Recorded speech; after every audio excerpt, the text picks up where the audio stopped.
Mamma mia, salut les amis et bienvenue dans cette vidéo numéro 23. Alors dans cette vidéo, qu'est-ce qu'on va voir? On va faire un petit TP histoire de comprendre ce principe de routing. Donc à ce niveau, j'aimerais par exemple que pour le premier article, je puisse taper ici first post comme ceci et mettre l'identifiant. Automatiquement, je suis redirigé vers le premier article pour pouvoir voir ici son contenu. Donc généralement, ce qui est présent à ce niveau, c'est ce qu'on appelle ici le slug de l'article. Si vous vous rendez sur certains sites web, vous pouvez voir par exemple ici un site web qui parle par exemple du développement Android. Vous allez voir par exemple ici développer comme ceci sous Android. Ça c'est le slug de l'article suivi ici de l'identifiant de l'article, un truc de ce genre. En grosso modo, cela va permettre tout simplement d'optimiser le référencement de votre site web. Donc nous allons voir en quelque sorte comment réaliser ce Mitsubishi avec PHP. Donc pour ce faire, je suis obligé de créer ici un champ slug au niveau de la base de données qui va me permettre d'avoir ici ce fameux Mitsubishi là. Donc première des choses, je vais essayer de modifier le second article et comme contenu, je vais mettre pourquoi pas un petit Mitsubishi sur Android. Donc là, je vais mettre ici Android comme ceci, c'est cool. Et je vais mettre ici comme titre développer comme ceci sous Android. Je clique ensuite sur modifier l'article. On peut voir chez Kebam que mon article sera bel et bien ici modifié sans problème. Je vais garder le premier article avec ici first post. Donc si je me rends au niveau de ma base de données, je vais venir au niveau de la structure et rajouter un nouveau champ qui va avoir tout simplement pour nom slug. Donc pour ce faire, c'est très simple. Je vais dire que je vais rajouter ce Mitsubishi après title. Donc je mets ici après title. Je clique sur exécuter. Première des choses que je vais faire, je vais mettre ici le nom, donc je mets ici slug. Ce sera tout simplement à ce niveau un varchar et je vais être léger, pourquoi pas, je vais mettre ici 100 caractères, je crois que cela fera l'affaire. Je clique ensuite sur sauvegarder et sans problème, j'aurai mon Mitsubishi. Je peux venir donc au niveau ici de afficher qui est présent à ce niveau pour moi-même rajouter ces fameux slugs là. Normalement, on peut le faire en programmant, mais là, je vais le faire tout simplement de manière statique. Donc je clique à ce niveau et pour le premier article, je vais mettre tout simplement comme slug first post, comme ceci. Chez Kebam, pour le deuxième article, je vais mettre ici développer sous Android. Et je vais enregistrer ce fameux Mitsubishi. Parfait. Donc j'ai ici first post, j'ai ici développer sous Android. Donc par exemple, pour le second article, j'aimerais pouvoir taper par exemple ici développer comme ceci sous Android, suivi tout simplement de l'identifiant de l'article, ici 2. Ou bien taper first post, suivi de l'identifiant du premier article, ici 1. On va donc se rendre au niveau de notre fameux éditeur de texte, au niveau de notre fichier de routing. Et je vais effacer tout ce Mitsubishi qui est présent à ce niveau. Alors, qu'est-ce qu'il faut faire? Il faut dire tout simplement qu'on va créer une nouvelle route. Donc, je mets un routeur, connect. Oups, c'est 2 N ici, comme ceci.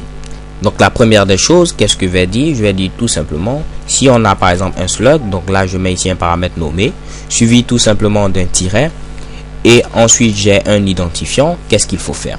Première des choses à ce niveau, on va dire qu'on va appeler ici le contrôleur post, donc je mets ici contrôleur post comme ceci. Ensuite, il faudra appeler quelle action? Il faudra appeler l'action view qui me permet de voir ici un article. Ok?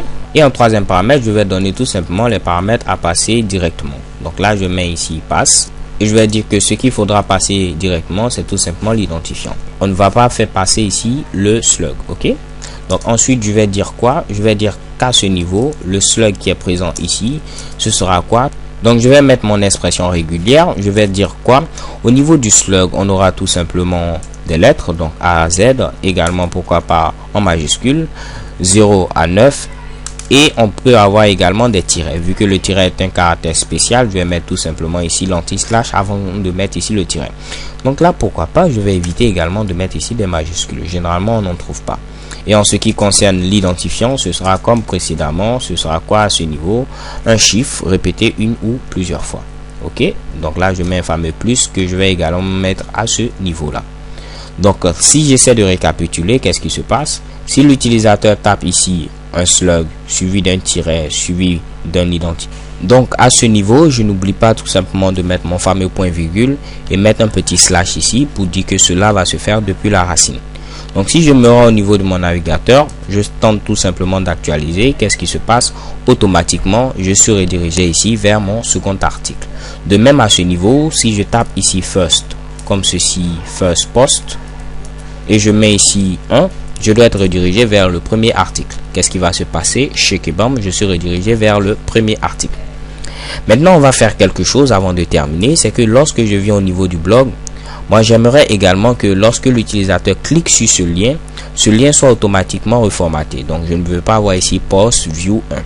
Donc si je viens au niveau du blog, ce blog affiche tout simplement la vue index.ctp. Donc je viens tout simplement au niveau de mon éditeur de texte, je rentre dans le dossier view, ensuite dans post et je vais voir ici index.ctp. Au niveau de index.ctp, qu'est-ce qu'il faut faire? En réalité, avec le routing, comme je vous l'ai dit, nous avons le reverse routing, c'est-à-dire que le routing fonctionne dans les deux sens. Pour qu'il fonctionne dans les deux sens, il faut avoir tout simplement ici les mêmes paramètres.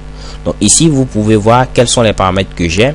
Le premier paramètre que j'ai ici, c'est le slug et le deuxième paramètre, l'id. Donc il faut que j'ai également ces deux paramètres qui soient présents à ce niveau-là. Alors pour ce faire, c'est très simple. Je vais dire tout simplement que j'aurai ici un identifiant qui va correspondre tout simplement à ce Mitsubishi. Et je vais rajouter également ici un autre paramètre, le slug, pour avoir les mêmes paramètres des deux côtés. Donc au niveau du slug, cela va correspondre à quoi? Cela va correspondre tout simplement à $post. Et à ce niveau, en lieu et place de id, ce sera tout simplement ici slug. Ce fameux slug que nous avons mis au niveau de la base de données. Ok? Donc là, si je viens ici, je tente tout simplement d'actualiser. Qu'est-ce que vous allez remarquer à ce niveau? Vous remarquez maintenant que j'ai tout simplement ici mes liens qui sont bel et bien reformatés. Donc là, si je clique à ce niveau, j'ai développé sous Android 2 chez Kebam. Résultat assez parfait. De même, si je viens au niveau de la page d'accueil, pour le premier article, ce sera tout simplement First Post 1. Ok? Donc là, je vais essayer d'ajouter un nouvel article et vous présenter rapidement ce Mitsubishi. Donc là, j'aimerais tout simplement avoir rapidement la possibilité d'ajouter un slug. Pour ce faire, rien de bien compliqué. Je me rends au niveau de mon contrôleur. Je vais pour l'instant couper tout ce Mitsubishi. Ok. Et je vais le remettre plus tard. Donc je vais utiliser, comme je vous l'ai montré dans des vidéos ultérieures, le scaffolding. Donc là, je mets public et je vais créer ici ma fameuse variable scaffold. Sans oublier le point virgule. Donc là, si je viens à ce niveau, je tente tout simplement d'actualiser. Chez Kebam, j'ai mon fameux résultat. Donc pour le titre, je vais mettre pourquoi pas HTML5 et CSS3 comme ceci. Le slug, je vais mettre HTML5-CSS3 comme ceci. Et comme contenu, je mets ici Mitsubishi Toto Tata.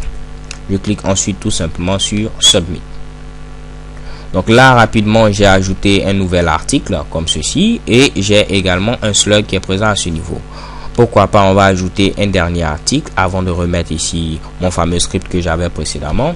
Donc pour cet article, je vais mettre ici quoi? Je vais mettre tout simplement ici Twitter Bootstrap. Donc je mets ici comme ceci Twitter Bootstrap. Et comme ici slug, ce sera Twitter également -bootstrap.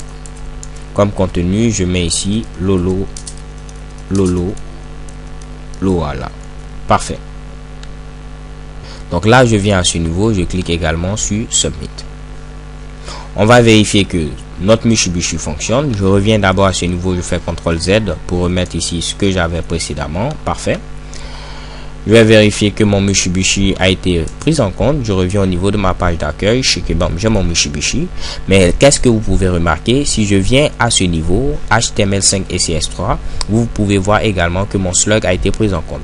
Donc là, si je clique sur Twitter Bootstrap, automatiquement, qu'est-ce qui va se passer? J'ai ici Twitter Bootstrap suivi de l'identifiant 13. Alors les gars, c'est tout sur le routing. Il y a plein d'autres choses à découvrir au niveau de la documentation, donc je vous invite à la consulter tout simplement et je vous donne rendez-vous à une vidéo prochaine où nous allons voir maintenant chacun des petits éléments en détail, que ce soit la validation, les helpers, les composants, pour ne citer que cela. Exo.